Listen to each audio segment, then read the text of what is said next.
Hello मित्रांनो, सर्वात आधी मी तुम्हा सगळ्यांना एक छोटीशी विनंती करू इच्छिते की व्हिडिओ पाहिल्यानंतर कृपया माझ्या चॅनेलला नक्की सबस्क्राईब करा. हे व्हिडिओ बनवण्यासाठी मी खूप मेहनत घेते आणि याच माध्यमातून मी माझा खर्च चालवते.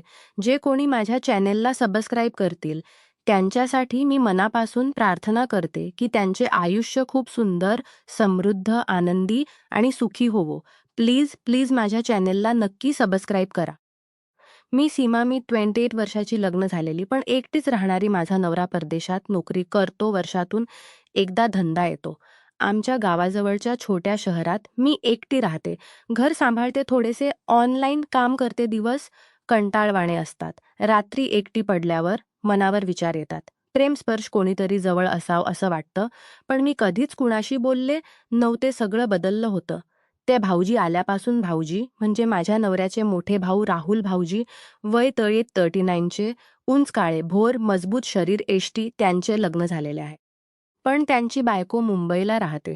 मुलांच्या शिक्षणासाठी भाऊजी इथे आमच्या गावात छोटासा व्यवसाय सांभाळतात, किराणा आणि किरकोळ दुकान. ते अधूनमधून आमच्या घरी येतात, मदत करतात. मी त्यांना नेहमी भाऊजी म्हणून हाक मारते. ते मला सीमा किंवा वहिनी म्हणतात, पण नुकतेच सीमा म्हणायला लागले आहेत. त्या रात्री सकाळचे 4 वाजत होते. मी झोपत होते.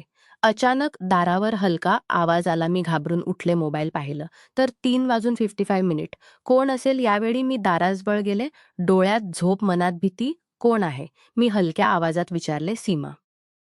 मी राहुल, दार उघड. भाऊजींचा आवाज. मी लगेच दार उघडले. ते आत आले. चेहऱ्यावर थकवा, डोळ्यात लाल, पण त्यात काहीतरी वेगळं होतं. हातात छोटी बॅग. भाऊजी, काय झालं? इतक्या रात्री सकाळचे 4 वाजत.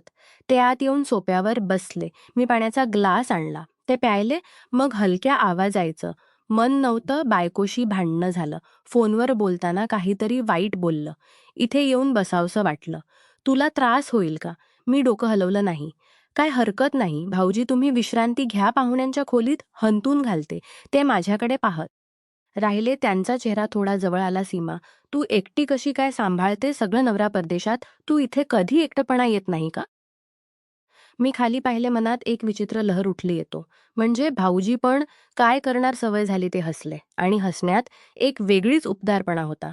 मी आलो तर त्रास होतो का? तुला नाही, मी हलक्या आवाजात म्हणाले. त्या रात्री ते पाहुण्यांच्या खोलीत झोपले, पण माझ्या खोलीत पण झोप लागेना. मनात त्यांचा चेहरा, त्यांचा आवाज, त्यांचा थकलेला. पण तरीही आकर्षक देह. मी स्वतःला समजावले, तो भाऊजी आहेत. सीमा, काय विचार करतेस तू? दुसऱ्या दिवशी सकाळी मी चहा बनवला. ते उठून आले.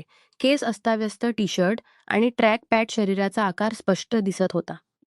मी चहा देताना हात थोडा लांब केला. आमचे बोट एकमेकांना स्पर्शले. एक छोटासा विद्युत शॉक. थँक्यू सीमा. ते हसले. त्या दिवसापासून ते अधूनमधून मिळायला लागले. कामानिमित्त म्हणून, कधी सामान आणायला, कधी दुकानाचं काम सांगायला, पण प्रत्येक वेळी थोडा जास्त वेळ थांबायचे वाढायचे. मी एकटीच. भाऊजी आले भिजलेले. दार उघड सीमा. मी दार उघडलेले. दार उघड सीमा. मी दार उघडले. ते आत आले. पाणी टपकत होतं. कपडे बदला भाऊजी, सर्दी होईल.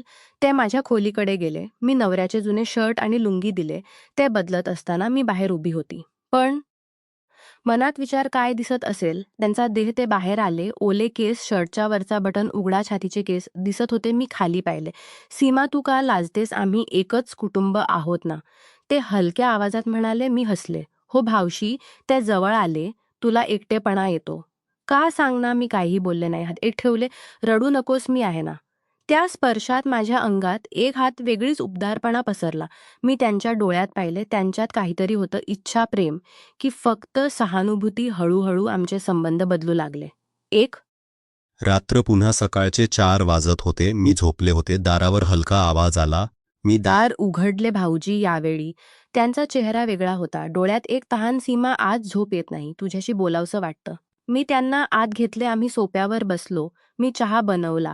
ते पिताना म्हणाले. सीमा, तू खूप सुंदर आहेस. नवरा दूर असताना इतकी मजबूत कशी राहतेस? मी लाजले. भाऊजी, ते तुझ्या नवऱ्या कळत नाही का की तुला प्रेम हवं असतं, स्पर्श हवा असतो? मी काही बोलली नाही, पण माझे हात थरथरले. ते माझ्या हातावर हात ठेवले. हळूहळू बोट गुंपली गेली. स्वजी, हे बरोबर नाहीये.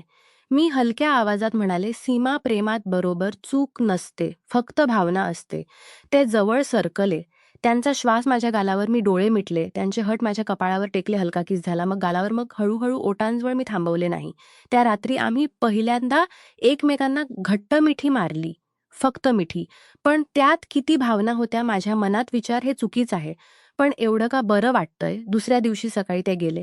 पण आता रोज यायला लागले. संवाद वाढले होते. ते मला त्यांच्या आयुष्याबद्दल सांगायचे, बायकोशी नातं कसं तुटत चाललंय.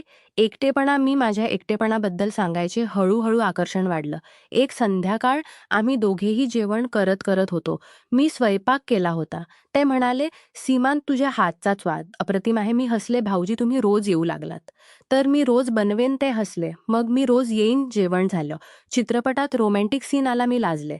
ते माझ्याकडे पाहत म्हणाले, तुला असं वाटतं का? का कधी? मी खाली पाहिलं वाटतं. पण काय करणार, ते माझ्याजवळ सरकले. मी आहे ना. त्यांचा हात माझ्या मांडीवर आला, हळूहळू वर सरकला. मी थरथरले, भाऊजी शांत रहा. सीमा, मी तुला दाखवणार नाही. त्यांचा स्पर्श, माझ्या अंगात आग पसरली. मी डोळे मिटले. ते माझ्या गळ्यावर किस करू लागले. हळूहळू